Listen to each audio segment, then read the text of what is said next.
сайн мэцэн улс олд байна. U Academy Python хичээл 5 та морилно. Энэ хичээл дээр хэдүүлээ жигсаалтын функцүүд үздэцгээе. Өөрөөр хэлбэл жигсаалттай ажилладаг функцүүд. Бэлэн цаанаасаа өгөгдсөн функцүүд гэсэн үг.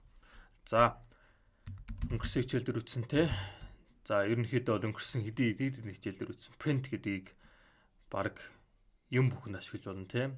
Жишээлбэл жигсаалтын өгөгдөл дотор жигсаалт дотор байгаа өгөгдлүүдийг принтлж хэвлэж гаргах гэж. За би энэ дээр хоёр жигсаалт гаргацсан байгаа. Нэг нь Fibonacci гэд та бүхэн мэдхүүгээ Fibonacci-гийн дараалал гэд мэдхгүй бол та бүхэн өөрсдөө судлаад үзээрэй. Би энэ ихний 10 тоог нь би ингээ оруулсан байгаа. За тэгээд доор нь prime number анхны дугаар анхны тоо эхний би бас хэд байна 9 тоог нь бичсэн байна те. За ийм хоёр төрлийн жигсаалт гаргацсан байгаа. Тэгээд зүгээр л хэвлэл үзье. Fibonacci те. Жигсаалтын нэрийг оруулаад тэгээ энгийн байдлаар хэвлээд гаргаад ирнэ. Дотор байгаа өгөгдлийг хэвлээд гаргаад ирнэ. За өөр ямар функц байж болох вэ гэхээр extend гэдэг нэртэй байгаа. Extend ингэж чинь. Extend. За өргөдөх гэсэн үг л дээ англи үг. За би нэг коммент болгоод. За яах вэ гэхээр жигсаалтыг аваад өөр жигсаалтны араас залгадаг тийм функц байгаа шүү. Тэгэхээр өөрөөр хэлбэл нэг жигсаалтыг өргөтгөнө гэсэн үг. Өөр жигсаалт араас нь залгаж нэмж өргөтгөнө гэсэн үг. За жишээлбэл энэ Fibonacci жигсаалтын араас prime number анхны тоо гэсэн жигсаалтыг нэмээд үзье л да. За эхлээд гол суур жигсаалтаа бичнэ.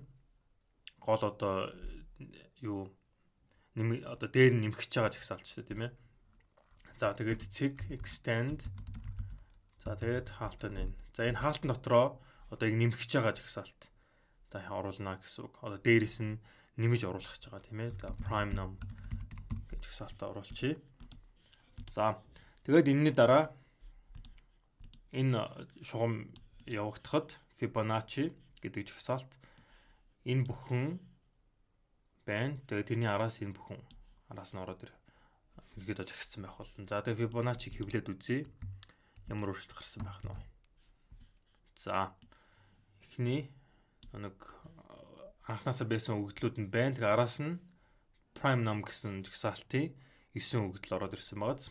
9 вэ үү 10 вэ үү? За 9 өгөгдөлтэй. За ийм нэг extend гэдэг ийм өөрхөн ийм function байна. Функц. Жигсаалтыг жигсаалтан дээр нэмэх зорилготой функц. За дараагийнх нь за би нэг ялгачих. Append гэдэг функц байгаа. За мөн адилхан. За суур одоо мэдээж юугаа бичнэ. Суур жигсаалтаа. Одоо гол ажиллах гэж байгаа жигсаалт ч та тийм ээ. За append гэдэг нь ямар зорилготой вэ гэхээр уг жигсаалтын араас адгаас гэсэн үг шүү дээ. Ямар нэгэн утга оруулах гэж байгаа бол энэ append гэдгийг ашиглаж болно. За хаалтаа нэгээд за ингэж за цэг append append гэдэг угаасаа залгах гэсэн утгатай англи үг байгаа. За тэгээ append энэ дотор тэг юу ч байж болно. Жишээлбэл тэ за string орвол hi гэдэг ч юм уу. За тэгээ Fibonacci хэвлээд үзье. За энэ бүх юм болж байгаа мүү гэдгийг шалгахын тулд эхлээд энэ функц явуулахаас өмнө Fibonacci-г нэг явуулаад үзье тийм ээ. Ийм байдлаар. За тэгээ эхний удаа принтлж гаргахдаа энгийнээр ингэж гарна анх байсан шигээ. Тэгээ араас нь append hi гэдэг араас нь залгачихъя. Тэгэхээр эдгээрийн араас hi гэдэг string холбоотой байх нь тий. За явуулъя. За эхлээд энгийнээр гарч ирсэн дараа нь hi гэсэн string орсон. Явж гин тий. За тэгээ мэдээж жигсаалтын дотор олон төрлийн өгөгдөл холилдож болно гэсэн шүү дээ тий. Бүүл төрлийн өгөгдөл true за эсвэл за мэдээж угаасаа л ухтаа тоон төрөл агуулж байгаа юм чинь мэдээж тоон төрөл байж болно тий. Хамаг. За append гэдэг ийм функц байгаа шүү. За араас нь залгадаг тийм функц байгаа. Жигсаалтанд хэрвээ ганц одоо араас нь ганц утга залгах гэж байгаа бол ийм билээхэн ийм нэг функц байна. Түрүүний extend болохоор яг том жигсаалтыг жигсаалт дээр нэмэх гэж байгаа бол тий. Append болохоор ганц утгыг жигсаалт дээр араас нэмэх гэж байгаа бол. За ийм байдлаар ашиглаж болох нь шүү. За тэгвэл утга залгахын тулд ганц утга залгахын тулд түрүүний extend гэдэг ашиглаж болохгүй мүү гэж асууж магадгүй тий. За инхээр энэ дээр алдаа заана шүү. Тоо ирэхэд бол нэг тоо учраас энэ алдаа заагаад байгаа. За эсрэгээрээ жагсаалтыг энэ түрүүний append гэдэг функц ашиглаж залгаж болохгүй мүү гэж бас бодож магадгүй тий. За үзэлтэй хэдүүлээ. Ямар юм болох юм. За залгах нь залгаж болж гин те. Гэхдээ эдгээр бүгдээрээ хаалт дотор ороод ирж байгаа байхгүй. Энэ бүгдээрээ одоо энэ утгуудын адил нэг утга гэж тооцогдоод явчих нь шүү дээ.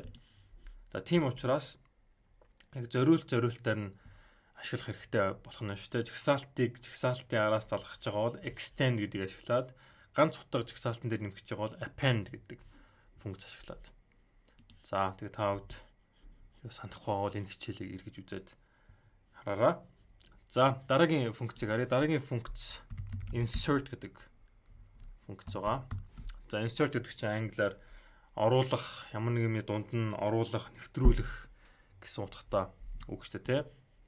За ямар зорилготой юу хийдэг функц вэ гэхээр индексийн дагуу бидний хэрэглэгчийн зааж өгсөн индексийн дагуу ямар нэгэн утга одоо үг жигсаалтын дунд нь оруулдаг тэгэх чадвартай функц байна. За тэгэхээр энэ функц хоёр утга авах нь шүү дээ. Хоёр параметр авах нь. Хоёр параметр гэдэг нь одоо хоёр өгөгдөл авах нь шүү дээ. За нэгдүгээрт эхний авах өгөгдөл нь индекс. Тэр оруулах гэж байгаа утгыг аль индекст оруулах вэ гэд. За жишээлбэл за би энэ дээр нэг жижиг өөрчлөлт хийчихье. За энэ 3-ыг төр арилгачихъя. За тэгэхээр 3 гэдэг тоо оруулмаар байна гэж тий. За 3-ыг эхлээд явах уу? Эхлээд индекс бид нэр тодорхойлох хэрэгтэй шүү дээ, тийм ээ. Аль индекс оруулах хэрэгтэй вэ? Тэгэхээр 3 тийм ээ. Тэг 1 тэгээс эхэлнэ шүү дээ. Индекс чинь тэг 1 2 3. 3 гэсэн индекс дээр одоо утгаа оруулах нь шүү дээ. За энэ хоёр адилхан индекс утга хоёр нь адилхан болчлоо. За санаандгүй шүү. За энэ тохиолдлоор энэ адилхан болчлоо шүү. За 3 гэсэн индекс дээр 3 гэсэн утга оруулъя гэж байгаа байхгүй юу. За энэ тэгэхээр яах вэ гэхээр энэ шугам явагдсны дараа энэ 3 гэсэн утгыг 3 индекс дээр оруулна гэсэн үг. За гэхдээ энэ 5 гэдэг утга өгөгдөл дарагдахгүй гэсэн үг, арчигдахгүй, харин энэ бүх өгөгдлүүд хойш нэг индексээр хойшлно гэсэн үг. Ягаад гэвэл энэ 3 чинь одоо индекс 3 дээр орж иж байгаа юм чинь тий. Тэгэхээр 5 гэдэг чинь одоо индекс 3 байх болоод индекс 4 болно гэсэн үг. За би арай өөр тоо ашигласан ч яах вэ? За ч гэсэн эхлээд нэг үзье тийм ээ. За эхнийх дээр нэг 3 байхгүйгээр гарч ирж байгаа. Тэгээд энэ функц ажиллуулад дараа нь тэрийгэ принтлээ гаргахад одоо 3 гэдэг утга индекс 3 дээр гараад ирж байгаа байхгүй. За би бүх юм болж байгаа хэсгийг та харуулахын тулд арай өөр тоо оруулаад үзье. Жишээлбэл энэ 13-ыг тийм. За 3-ыг гүйлж оруулаад 13-ыг асууж. За тэгэхээр 13-ыг оруулах хэрэгтэй. 13-ыг хаана оруулах хэрэгтэй гэхээр за 1 2 3 4 5 6 7 дугаар индекс дээр тий. За тэгэхээр 13 чинь энд байх хэрэгтэй шүү дээ. 8 21 2-ын хооронд. За явуулаа үзье.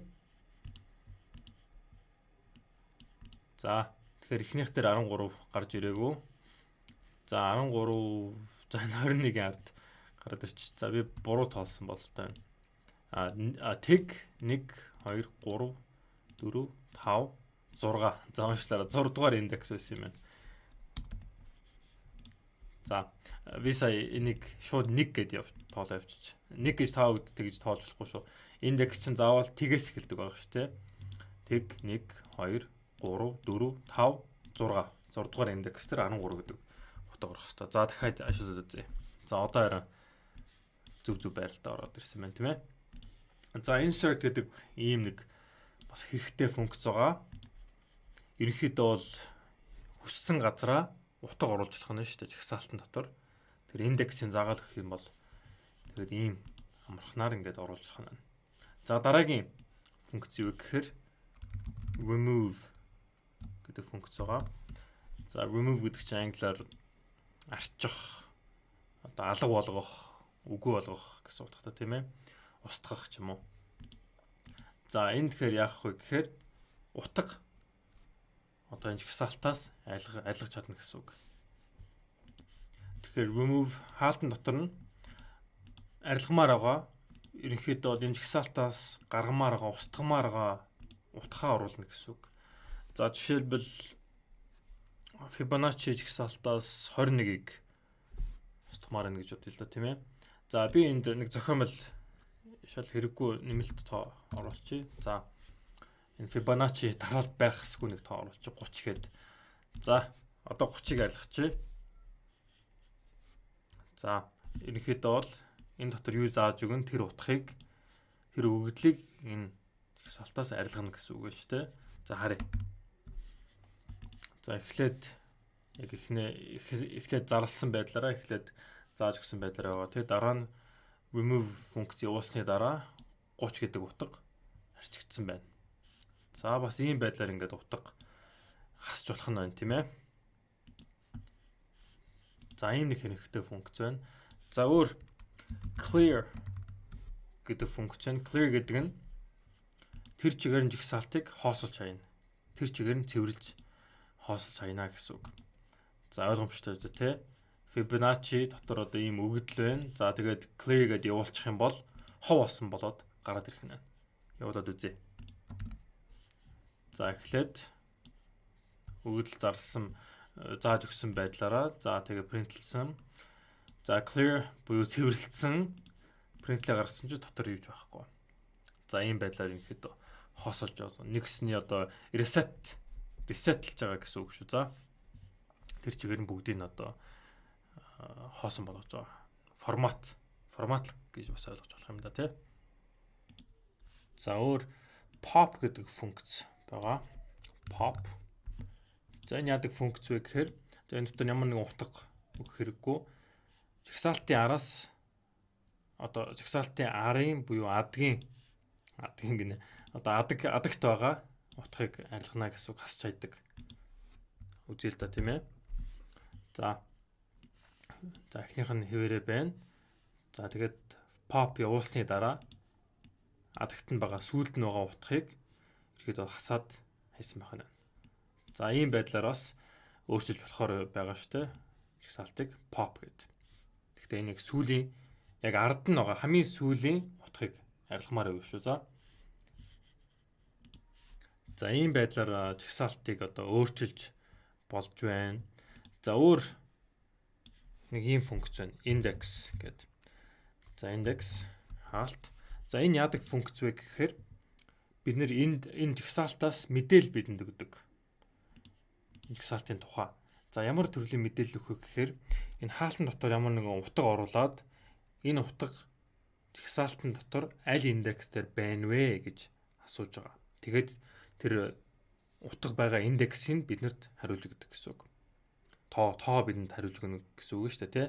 За жишээлбэл Fibonacci жагсаалт дотор 55 гэдэг утга оруулаад үзье тий. Тэгэхээр бидэнд хариулж юу өгөх нь вэ? Аль индекс дээр байна вэ гэдгийг хэлж өгөх нь байна. За гэхдээ энийг нэг хариулж өгж байгаа юм чинь энд ашиглах нь зүйтэй биш. За энийг би түр арилгачаа.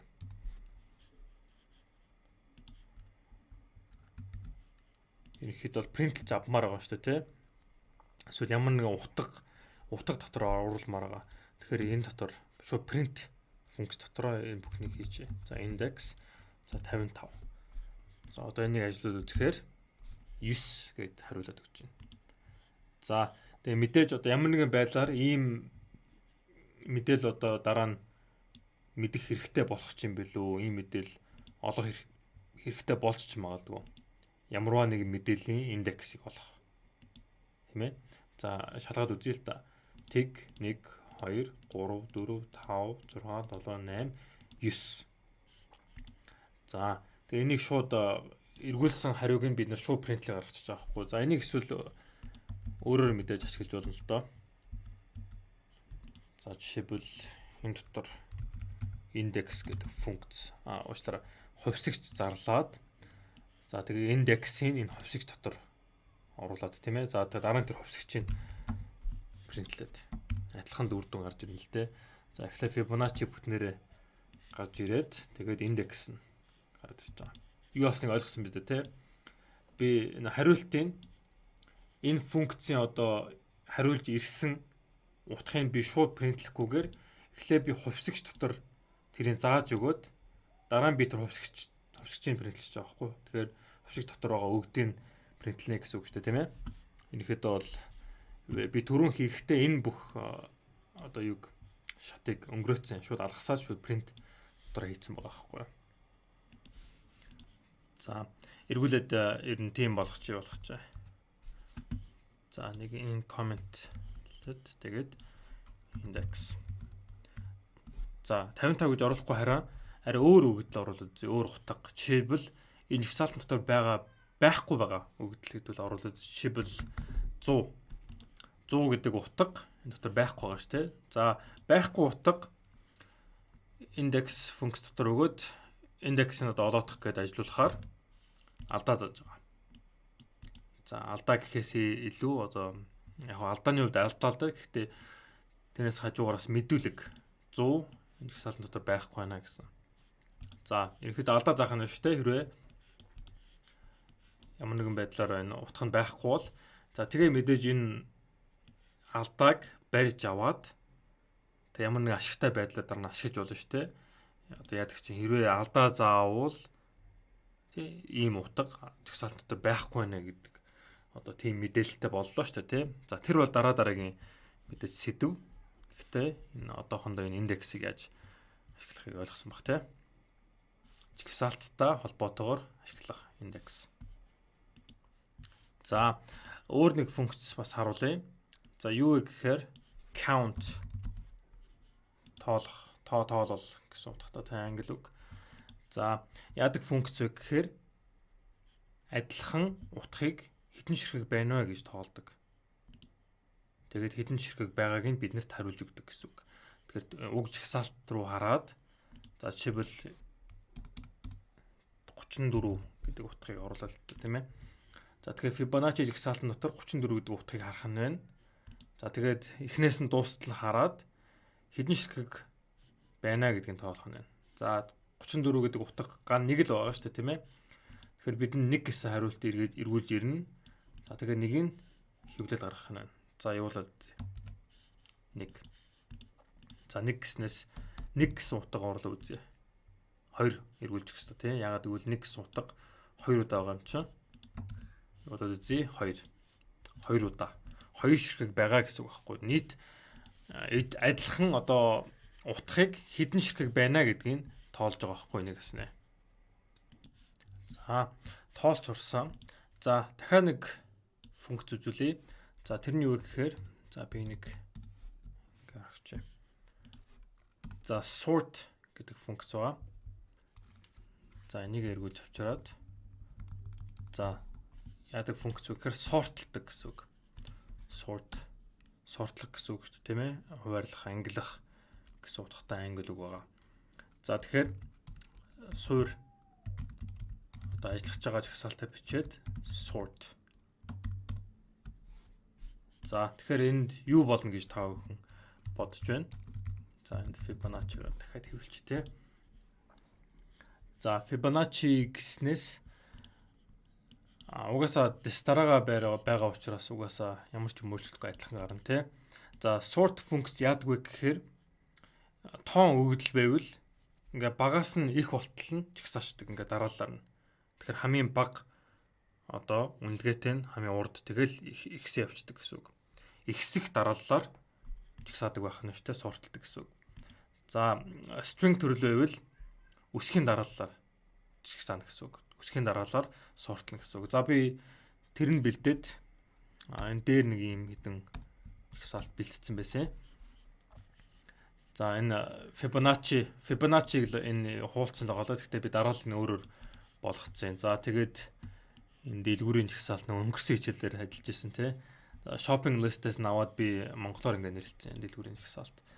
За тэгээд үсгийн дараалал хамаагүй би оруулсан байгаа. За энерги гэсэн байдал англиар.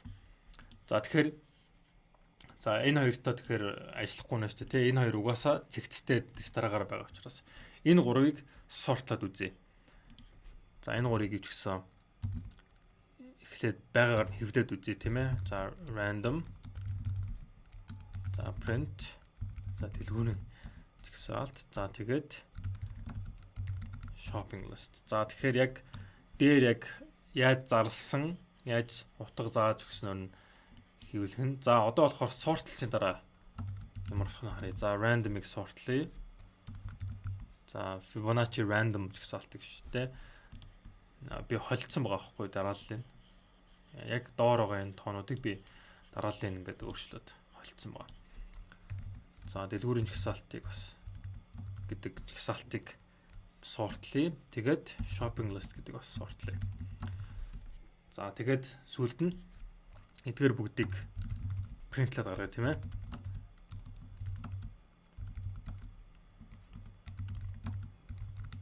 За ийм байдлаар. За энд юу болох вэ гэхээр за энэ хоёрыг бас явагдах нь явагдана. Гэхдээ энэтэй ямар нэгэн үйл ажиллагаа ажиллабар хийгээгүй юм чинь тоох хэрэггүй. За эдгээр бас бүгдээр явагдсан. Дандаа зарлсан тэгээд утга зааж өгсөн үйлдэлүүд байна тийм ээ. За энэ дээр болохоор ийм функц print функц ажиллаж байгаа. Энэ гурав болохоор яг байгаагаар нь анх байснаар нь хэвлэж гарна. За энэ дээр сортлно. За энд болохоор сортлсны дараах үр дүнг нь гаргах нь шүү дээ тийм ээ. За тэгэхээр Fibonacci random гэдэг жигсаалтыг сортлсны дараа эдгээр дандаа одоо багаасаа ихсэх дарааллаар сортлогдсон байх нь. Тэгэхээр яг ийм болсон байх нь гэсэн үг шүү дээ тийм ээ. За тэгээд дэлгүүрийн жигсаалт одоо энэ эдгээр string-үүд үгийн эхний үсгээр одоо юу үсгийн дарааллаар жигссэн байх болно. Англи үгс ч гэсэн адилхан. За ивч гэсэн ажлууд үзье те. Ямар сонирхолтой болох нь уу? За эхний 3 өнөг байгаагаар нь принтлж гаргасан тийм ээ. За дараагийнх нь болохоор одоо сортлцсон байгааг нь принтлсэн. За сортлцсон байгаа тийм ээ. Тэгээд дараа нь 20 дугаар жигсаалт дэлгүүрийн жигсаалт гэсэн жигсаалт нь ийм дараалалтай байсан тий. За одоо тэг үсгийн дараалалд оруулаад ZMSTO кириллээр бас зөв сортлж чадаагүй байна тийм ээ. Өндөг гэдэг чинь энэ масл сүү хоёрын хооронд байх хэрэгтэй шүү дээ. За энэ юу айгуул болоод байна вэ гэхээр Ö үсэг, Ү үсэг хоёр ч нэг Орос цагаантахад байхгүй шүү дээ. Одоо энгийн одоо баруун тийш Орос тэгээд өөр бусад слав орнуудын кирилл цагаантахад байдгүй үсгнүүд бид нэр оруулаад ирсэн болохоор энэ яа үсэг цагаантахаас гаднах тэмдэгт гэж авч үзээд байх шиг байна. Ö, Ү үсэг хоёрыг Орос цагаантаханд ч 33 үсэгтэй шүү дээ тий. Ö, Ү үсэг хоёр байдгүй. За тийм учраас энэ одоо монгол хэл дээр одоо Ö, Ү үсэг мэдээж хэрэглэгдэх юм чин эднэрийг ямар нэгэн өөр байдлаар одоо нэг олж шалгаж тэгээд хуваарлах хэрэгтэй болох байх шүү. За тэгэхээр эхний ээлжинд гэсэн кирилл шууд таны өгснээр яг болохгүй байж магадгүй манайг та анхаараа. За энэ англи хэл дээр латин үсгээр болсон байна уу жилдээ тийм ээ. B B E M S за энэ хэд зүг болсон байна тийм ээ. За эхэндээ ямар ч дараалалгүй байсан ч тийм үсгийн дараалалгүй байсан. За энэ кирилл дээр бас зөв ажилтдаг юм байна шүү.